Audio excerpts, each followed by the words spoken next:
Hello, my name is Angie Sievers, and I am the teacher for the Introductory Psychology class, which is an elective class for sixth form students at St. James.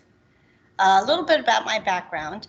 I am working on my 8th year at St. James School.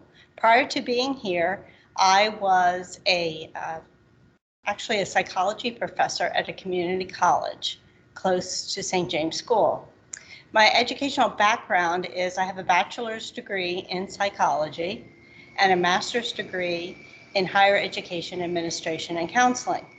And most of my previous work has been at the higher educational level. Worked at multiple schools in college administration. Previous jobs have included being an admissions counselor, a director of residence life, an assistant dean, and worked in career services and admissions. And like I said before, my most previous experience was working as a community college psychology professor, where I met someone from my church who worked at St. James, and she said that St. James was desperately looking for tutors, and would I be interested in interviewing.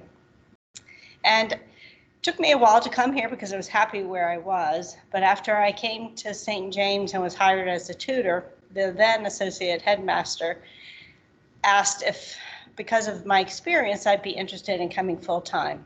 And a long story short, I then became the assistant dean of students, the school counselor, tutor, and asked if I would continue to teach psychology, but at St. James. So this class is very special to me because it is the only class up until this point this year that I have taught, and it teaches psychology, which I love. Decided when I was 11 years old, I wanted to study psychology, specifically developmental psychology, and work with children. And so I am still doing that, just working with a little bit older child than I originally thought I was going to do. So the book that we use in this class is this book, which is an introductory psychology book. It's the same book that I used at a community college. It's also on the AP Advanced Placement Psychology book list as approved books. What's so nice about this book is it's a really good introduction to all the fields in psychology. And over the course of the year, we have an opportunity to explore, at least on the surface level, all different types of psychology, introduce students to it's more than just psychological disorders, things that they see in movies like what is schizophrenia or bipolar disease. But we talk about everything from the history of psychology, which we've already studied, and neuroscience, which is the brain and the nervous system. And next we're moving into studying about sleep, memory, learning, motion, emotion, and motivation. We'll also study stress and the effect on the body, social psychology, and also psychological disorders and their treatments.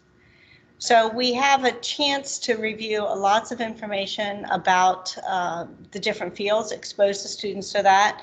They use the book as the primary source. Information that they really need to know is all in the book. We also use resources as movies and films and Psychology Today and other kind of resources. We vary up the class based on the interest that they have. So we will talk about things that they're interested in. We have discussions, so reading ahead of time and then discussing the material in class is really important. To include our online learners, as you'll see on behind me, we use this smart board and we pull up our online students so that they can turn and face the rest of the class and be a part of those discussions. We'll also use different types of things coming up. They'll have to learn to write papers in American Psychological Association format, which is good for anyone who wants to study social science in college. In the social psychology section, we'll watch some videos about different types of experiments that have been done, well-known ones like the Stanford Prison Experiment. And we may even get to do a little experiment here on campus. We'll also have the students research areas that are of interest to themselves. So I have several who are here are interested in neuroscience, and they really kind of enjoyed this last chapter about the brain. And so they'll get a chance to write about something in particular, kind of research recent studies. We've studied the scientific method, what makes psychology a social science and not just a philosophy. So we have many different ways that we can explore the field of psychology, and I'm thrilled to be able to teach it again. I love my classes. I love the students in the class. This is a particularly fun class. They're all here because they chose to take psychology, so that makes it even more fun to teach. So thank you for sharing your child with me. And if you have any questions and want to know more about what we're doing, feel free to reach out. Thank you.